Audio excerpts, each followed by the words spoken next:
दोस्तों, गुवाहाटी का यह हरा भरा मैदान आज एक ऐसी रोमांचक टक्कर का गवाह बना जिसे देखकर हर कोई दंग रह गया।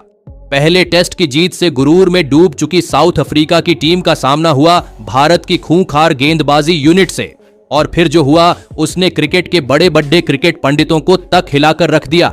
पहले बुमराह की आग उगलती गेंदें और फिर कुलदीप यादव की तिलिस्मी फिरकी के सामने मेहमान टीम पूरी तरह से लाचार दिखाई दी। नए कप्तान ऋषभ पंत ने भी अपनी चतुर कप्तानी की एक बेमिसाल झलक दिखाई, जिसकी दाद विरोधी टीम के कप्तान को भी देनी पड़ी। जी हां दोस्तों, दिखाएंगे आपको इस आज के दिन की पूरी हाइलाइट्स, तो इस वीडियो को अंत तक जरूर देखें। और अगर टीम इंडिया के फैन हो तो इस वीडियो को दिल खोलकर एक लाइक जरूर करें। इस वीडियो का लाइक टारगेट है 400 लाइक। दोस्तों, 2 मैचों की टेस्ट श्रृंखला का दूसरा और निर्णायक मुकाबला आज गुवाहाटी के खूबसूरत मैदान पर खेला गया।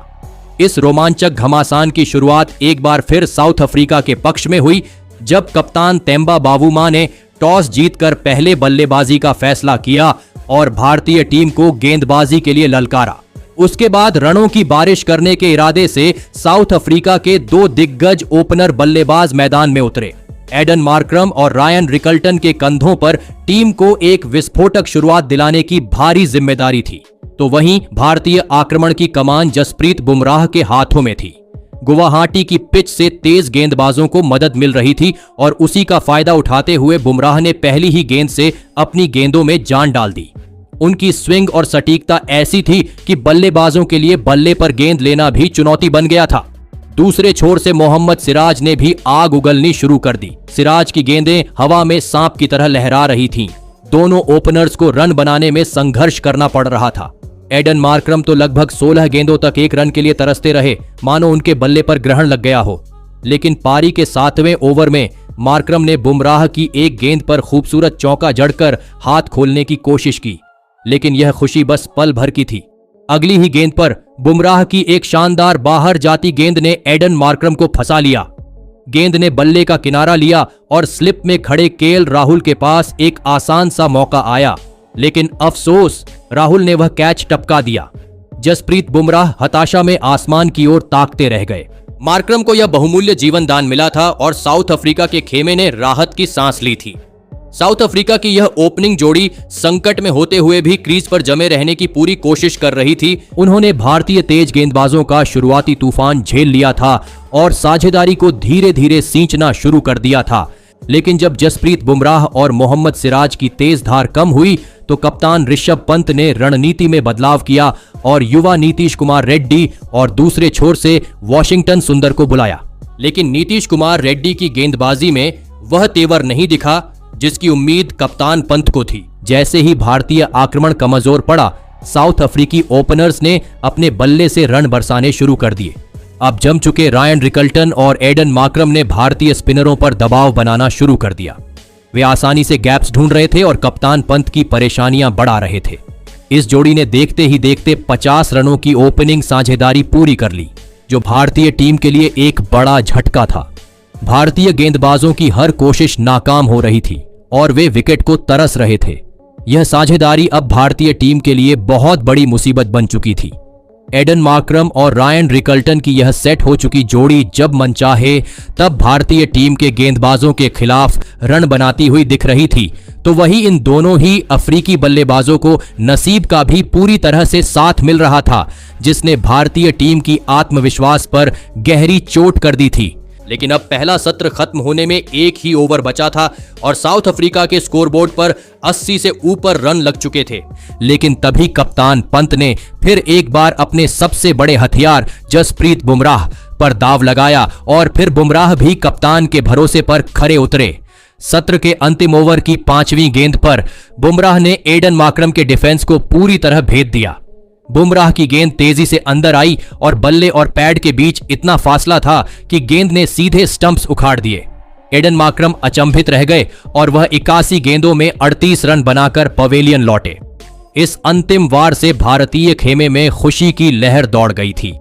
हालांकि 82 रनों की शानदार ओपनिंग साझेदारी के दम पर पहला सेशन साउथ अफ्रीका के नाम रहा। लेकिन बुमराह ने विकेट लेकर भारतीय टीम को डूबने से बचा लिया और यह सुनिश्चित किया कि चायकाल पर भारतीय टीम पूरी तरह से मायूस न हो। और फिर उसके बाद पहले सत्र के अंतिम क्षणों में जसप्रीत बुमराह की घातक गेंद से मिली सफलता के बाद दूसरे सत्र का आगाज हुआ। भारतीय टीम पूरी तरह से जोश में थी और उनका लक्ष्य था साउथ अफ्रीका को इस शुरुआती झटके से उबरने का मौका न देना।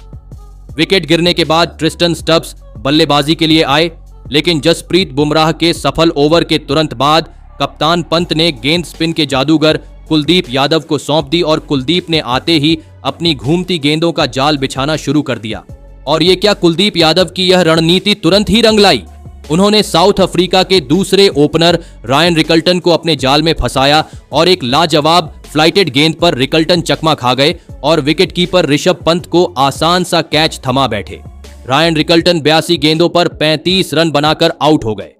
भारतीय टीम को यह सोने पर सुहागा जैसी सफलता मिल चुकी थी। दोनों ही सेट हो चुके सलामी बल्लेबाज पवेलियन लौट चुके थे। भारतीय खेमे में खुशी की लहर दौड़ गई और ऐसा लगा कि भारत ने मैच में जबरदस्त वापसी कर ली है। लेकिन अब मैदान में उतरे साउथ अफ्रीका के विश्व चैंपियन कप्तान तेम्बा बावुमा। बावुमा के चेहरे पर आक्रामकता साफ झलक रही थी। उनकी आंखों में शुरुआत से ही रन बनाने की भूख थी। उन्होंने युवा ट्रिस्टन स्टब्स के साथ मिलकर एक और महत्वपूर्ण साझेदारी की नींव रखनी शुरू कर दी। बावुमा ने आते ही गेंदबाजों को चुनौती दी। उन्होंने कुलदीप यादव के खिलाफ कदमों का बेहतरीन इस्तेमाल किया और एक चौका जड़ा। इसके बाद मोहम्मद सिराज के ओवर में भी बावुमा के बल्ले से 2 शानदार चौके निकले। ऐसा लगा साउथ अफ्रीकी टीम ने नुकसान की भरपाई करने का बीड़ा उठा लिया है। दूसरे छोर पर ट्रिस्टन स्टब्स भी शानदार लय में थे। उन्होंने अपने बल्ले की असली ताकत दिखाई जब पारी के 42वें ओवर में उन्होंने कुलदीप यादव के खिलाफ आगे बढ़कर एक गगनचुंबी छक्का जड़ दिया। यह शॉट इस बात का ऐलान था कि दोनों बल्लेबाज अब पूरी तरह से सेट हो चुके हैं और भारतीय आक्रमण को सख्त टक्कर देने के लिए तैयार हैं। देखते ही देखते इस जोड़ी ने 50 रनों की अर्धशतकीय साझेदारी पूरी कर ली। यह बस एक साझेदारी नहीं थी, यह भारतीय गेंदबाजों के लिए और उनके कप्तान के लिए एक खुली चेतावनी साउथ अफ्रीका की टीम की तरफ से थी। भारतीय कप्तान ऋषभ पंत फिर एक बार दबाव में दिखे, लेकिन जब यह साझेदारी भारतीय गेंदबाजों के लिए जंजीर बन रही थी, तभी रविंद्र जडेजा गेंदबाजी पर आए और उन्होंने कप्तान तब बावुमा को लगभग LBW आउट कर दिया था। भारतीय खिलाड़ियों ने जोरदार अपील की, लेकिन अंपायर का हाथ नहीं उठा। पंत ने बिना देरी किए तुरंत रिव्यू ले लिया, लेकिन किस्मत ने यहां भारतीय टीम से मुंह मोड़ लिया। रिव्यू में पता चला कि गेंद ने इतना कांटा बदला था कि वह स्टंप्स को मिस कर रही थी। बावुमा नॉट आउट करार दिए गए। इस फैसले ने भारतीय खिलाड़ियों के दिल तोड़ दिए। निराशा के इस आलम में बावुमा ने अगली ही गेंद पर जडेजा को करारा चौका जड़कर भारतीय टीम के जख्मों पर नमक छिड़क दिया। भारतीय टीम को अब एक एक विकेट के लिए तरसना पड़ रहा था। जसप्रीत बुमराह की लाख कोशिशों के बावजूद स्टब्स और बावुमा की यह साझेदारी टूटने का नाम नहीं ले रही थी। साउथ अफ्रीका की टीम बता रही थी कि क्यों वह विश्व विजेता टीम है, लेकिन इसके बावजूद भारतीय टीम ने अफ्रीका की रनों की गति पर लगाम कस दी थी। लेकिन अभी भी भारतीय टीम को विकेट का इंतजार था और फिर इसी के साथ दूसरे सत्र की समाप्ति पर साउथ अफ्रीका का स्कोर 156 रन पर 2 विकेट था। इस सत्र में भारत को सिर्फ एक सफलता मिली थी, जिसके कारण यह सत्र भी साउथ अफ्रीका के नाम रहा। लेकिन अब इस पहले दिन का यह तीसरा सत्र उत्साह और तीव्र संघर्ष के साथ शुरू हुआ। मैदान में कप्तान तेम्बा बावुमा और ट्रिस्टन स्टब्स की जोड़ी उतर चुकी थी। अब इस तीसरे सत्र के पहले ही ओवर में भारतीय टीम की तरफ से रविंद्र जडेजा गेंद लेकर आए, लेकिन क्रीज पर मौजूद ट्रिस्टन स्टब्स ने आते ही अपने इरादे साफ कर दिए। उन्होंने जडेजा को एक करारा चौका जड़कर भारतीय आक्रमण पर शुरुआती दबाव बनाने का प्रयास किया। कप्तान पंत ने तुरंत स्थिति की गंभीरता को समझा और अपने सबसे बड़े अस्त्र जसप्रीत बुमराह को आक्रमण पर वापस बुलाया। लेकिन सेठ हो चुके कप्तान तेम्बा बावुमा ने भी बुमराह का सम्मान नहीं किया। उन्होंने अपनी क्लास दिखाते हुए बुमराह की गेंद को कवर्स की दिशा में एक शानदार फ्लिक से सीमा रेखा के पार भेज दिया। कप्तान तेम्बा बावुमा और ट्रिस्टन स्टब्स की यह साझेदारी अब भारतीय खेमे को चुभने लगी थी। हर रन भारत के लिए असहनीय था। लेकिन जब यह साझेदारी विशाल का रूप लेने लगी थी, तभी टेस्ट के नंबर 1 ऑलराउंडर रविंद्र जडेजा ने अपनी फिरकी से चमत्कार कर दिखाया और उन्होंने एक ऐसी गेंद फेंकी जिसने सेठ हो चुके कप्तान तेम्बा बावुमा को खेलने पर मजबूर कर दिया। लेकिन यह गेंद यशस्वी जायसवाल को पार नहीं कर पाई और उनके हाथों में समा गई। कप्तान तेंबा बावूमा 92 गेंदों में 88 रन बनाकर आउट हो गए थे। जडेजा ने वह गांठ खोल दी थी जिसे भारतीय टीम पूरे सत्र से खोलने की कोशिश कर रही थी। कप्तान तेंबा बावूमा का यह बड़ा विकेट भारतीय टीम के लिए वरदान से कम नहीं था। इस विकेट के गिरने से भारतीय गेंदबाजों के कंधों से दबाव का पहाड़ हट गया था और भारतीय कप्तान और गेंदबाजों ने चैन की सांस ली थी। अफ्रीकी कप्तान के आउट होते ही टोनी डी जॉर्जी ने मैदान में कदम रखा, लेकिन अभी भी ट्रिस्टन स्टब्स नाम का खतरा मैदान में मौजूद था, जो लगभग 100 से अधिक गेंदें खेल चुके थे। स्टब्स ने अपनी शानदार फॉर्म को जारी रखा और बुमराह के खिलाफ भी एक बेहतरीन टाइमिंग वाला चौका जड़कर अपनी बैटिंग की क्लास दिखाई। तो वही इसके बाद स्टब्स ने रविंद्र जडेजा के खिलाफ आउट ऑफ द क्रीज आकर एक गगनचुंबी छक्का लगाया। अब वह अपने अर्धशतक से सिर्फ 1 रन दूर थे, लेकिन तभी कुलदीप यादव फिर से आए और उन्होंने इतिहास दोहराया। कुलदीप की एक गुगली जो पिच पर पड़कर तेजी से घूमी, जो स्टब्स के बल्ले से लगकर सीधे केएल राहुल के हाथ में पहुंच गई और सेट हो चुके ट्रिस्टन स्टब 112 गेंदों पर 49 रन बनाकर हताश होकर पवेलियन की ओर चल दिए। यह एक बड़ी गलती थी। भारतीय स्पिनरों ने महज 1 रन के फासले पर स्टब को रोककर मैच को पूरी तरह अपनी तरफ मोड़ दिया था। स्टब्स का विकेट गिरने के बाद भारतीय टीम जोश से भरी थी, लेकिन नए बल्लेबाज व्यान मुल्डर ने आते ही आक्रामकता दिखाई। उन्होंने मोहम्मद सिराज के ओवर में ताबड़तोड़ 2 चौके जड़कर भारतीय टीम के सामने एक नई चुनौती पेश कर दी। साउथ अफ्रीकी टीम ने यह संदेश दिया कि वे हार मानने वाले नहीं हैं, लेकिन कुलदीप यादव का चक्रव्यूह अब पूरी तरह से तैयार हो चुका था। उन्होंने अपने अगले ही ओवर में 2 चौके लगाने वाले मुल्डर को भी ललकारा और मुल्डर कुलदीप की फिरकी का मुकाबला नहीं कर पाए और यशस्वी जायसवाल ने एक बार फिर एक बेहतरीन कैच लपका। व्यान मुल्डर 18 गेंद में 13 रन बनाकर आउट हो गए। कुलदीप यादव ने अपनी गेंदबाजी से साउथ अफ्रीका के मध्यक्रम को झकझोर कर रख दिया था। उनकी घूमती हुई गेंदें अनसुलझी पहेली की तरह थीं, जिसका जवाब मेहमान टीम के पास कतई नहीं था। अब बल्लेबाजी के लिए सेनुरन मुथुसामी आए थे। 3 बड़े विकेट गिरने के बाद भारतीय टीम पूरी तरह से हावी हो चुकी थी। तभी 72वें ओवर में टोनी डी जॉर्जी ने अपने बल्ले की पूरी ताकत दिखाई। उन्होंने कुलदीप यादव की एक गेंद को मिड विकेट के ऊपर से दर्शकों के बीच पहुंचा दिया। इस गगनचुंबी छक्के ने भारतीय गेंदबाजों को हिलाकर रख दिया। तो वही टोनी डी जॉर्जी यहीं नहीं रुके। उन्होंने इसी ओवर की अंतिम गेंद पर एक और जबरदस्त चौका हासिल किया और इस ओवर से कुल 12 रन बटोरकर साउथ अफ्रीका के स्कोरबोर्ड को तेजी से आगे बढ़ा दिया। लेकिन अब पहले दिन का खेल अपने अंतिम चरण में था। मैदान पर सेनुरन मुथुसामी और टोनी डी जॉर्जी के बीच एक और छोटी मगर महत्वपूर्ण साझेदारी पनप रही थी। आसमान में रोशनी धीरे धीरे दम तोड़ रही थी और किसी भी क्षण खेल रोके जाने की आशंका थी। इस साझेदारी को जीवन दान देते हुए दोनों बल्लेबाज भारतीय गेंदबाजों के सामने सीना तानकर खड़े रहे। दिन भर की कड़ी मशक्कत से भारतीय गेंदबाज पूरी तरह थक चुके थे।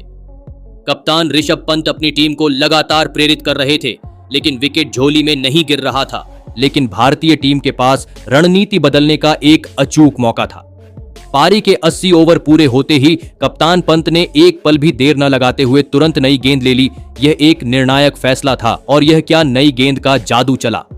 कप्तान का यह मास्टर स्ट्रोक पूरी तरह सफल हुआ और नई गेंद से मोहम्मद सिराज ने आते ही अपनी घातक लाइन और लेंथ से सेट हो चुके टोनी डी जॉर्जी को चकमा दिया। गेंद बल्ले का किनारा लेकर सीधे ऋषभ पंत के दस्तानों में समा गई। टोनी डी जॉर्जी 59 गेंदों पर 28 रन बनाकर आउट हो गए थे। एक और छोटी मगर खतरनाक होती साझेदारी को सिराज ने पलक झपकते ही तोड़ दिया था। टोनी डी जॉर्जी के विकेट के बाद काइल वेरेन बल्लेबाजी के लिए आए, लेकिन मैदान पर रोशनी अब इतनी कम हो चुकी थी कि अंपायरों के पास खेल को रोकने के सिवा कोई विकल्प नहीं बचा।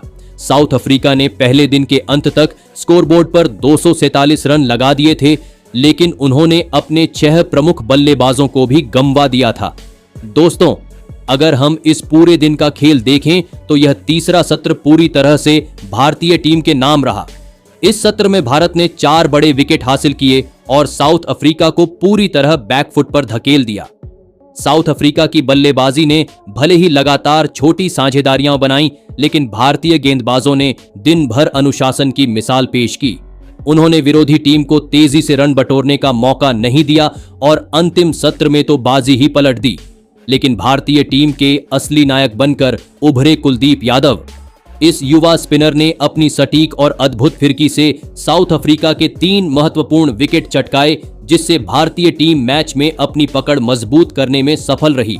कुलदीप ने साबित कर दिया कि वह भारतीय टेस्ट टीम के लिए कितने बड़े खिलाड़ी हैं। तो दोस्तों, कुलदीप यादव की इस सटीक और अद्भुत गेंदबाजी के लिए आप उन्हें 10 में से कितने अंक देना चाहेंगे? आप अपनी राय नीचे कमेंट में देना बिल्कुल भी न भूलें।